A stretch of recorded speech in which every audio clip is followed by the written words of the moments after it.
Most people are still buying the wrong coffee, and they don't even realize it. Some of the most popular brands feel fine at first, but once you drink them every day, that's where the problem shows up. Let's start with one almost everyone knows. Folgers Classic Roast is one of those coffees that feels like a default choice. You see it everywhere. It's familiar, and for a lot of people, it's just what coffee is supposed to taste like. And at first, it delivers exactly that. It's mild, easy to drink, nothing too strong, nothing too bitter. But once you start drinking it every day, that's where things begin to shift. The flavor starts to feel thinner than you remember, almost like it doesn't fully develop in the cup. It's there, but it never really builds into anything more. And over time, that becomes noticeable. Because coffee isn't just about being drinkable, it's about giving you something back, something that feels complete. And here, it starts to feel a bit empty. The more you drink it, the more it feels like you're just going through the motions. And that matters. Because when something becomes part of your routine, even small flaws become easier to notice. In the end, it turns into something you tolerate, not something you actually enjoy.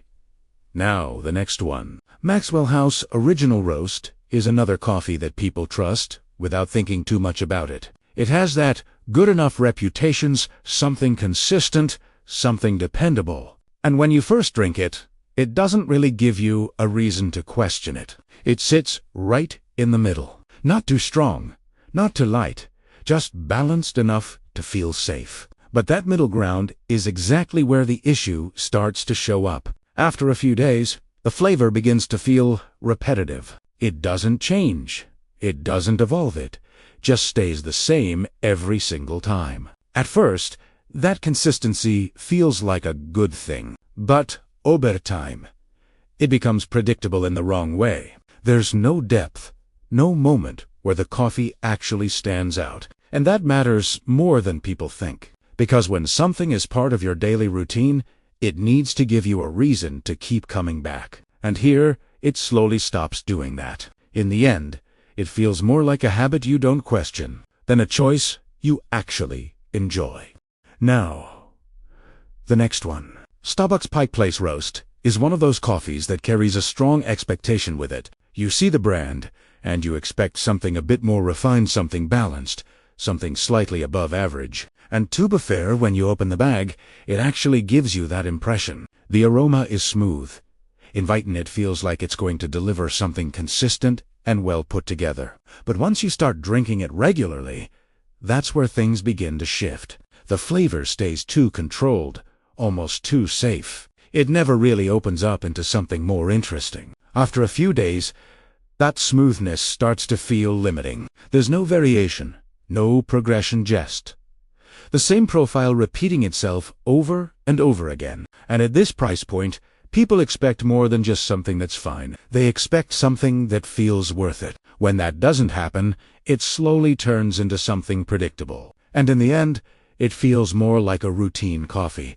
than a premium one.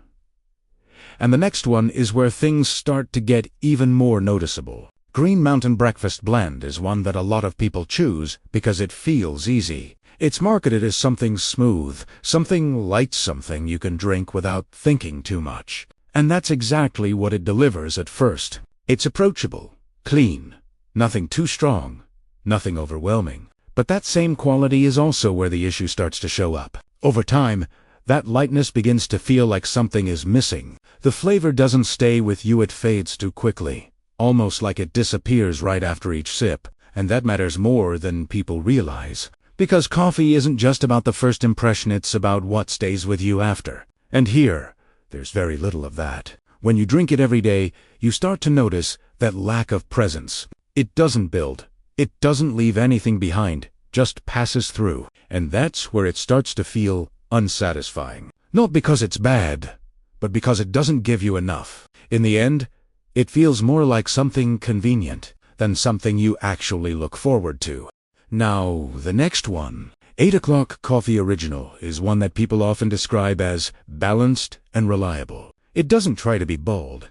It doesn't try to stand out too much, and for a lot of people, that sounds like a good thing. And at first, it actually works. It feels clean, smooth, easy to drink, nothing harsh, nothing overwhelming. But after a few days, that same balance starts to feel a bit too controlled. It stays in the exact same place every single time. There's no variation, no moment where the coffee actually changes or develops. And that's where the issue begins. Because even a simple coffee should give you something more over time. It should have some movement, some depth, something that keeps the experience from feeling flat. And here, it just stays the same. When something never changes, it slowly becomes something you stop noticing. And that's not a good sign, because coffee should feel consistent, but not invisible. In the end, it feels more like a routine you don't question than something you actually enjoy drinking. Most people don't notice this because they've been drinking the same coffee for years. And once something becomes familiar, it's easy to assume it's still good, even when it's not really giving you much anymore. But the last one takes this to another level. Peet's Coffee Major Dickinson's blend is one that a lot of people see as a step up. It has a stronger presence, a darker profile, something that feels more serious compared to the others. And at first, it actually delivers on that expectation. The flavor is bold.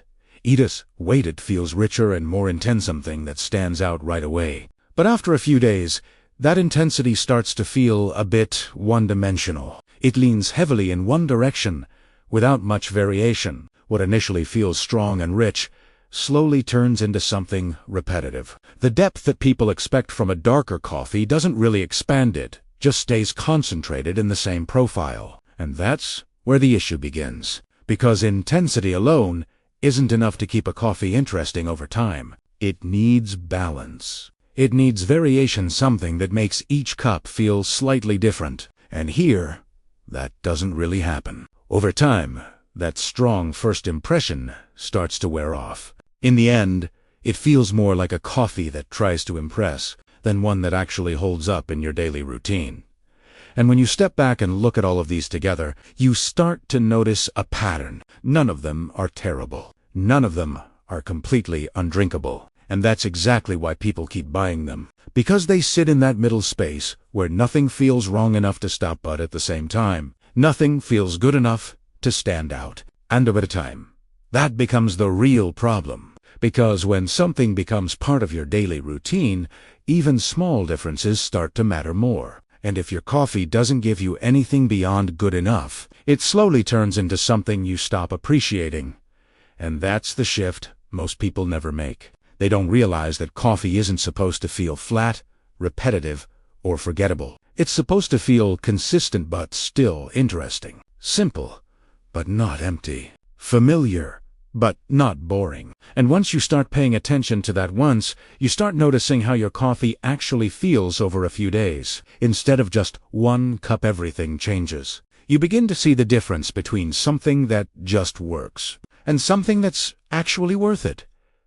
And once you see that, it's hard to go back.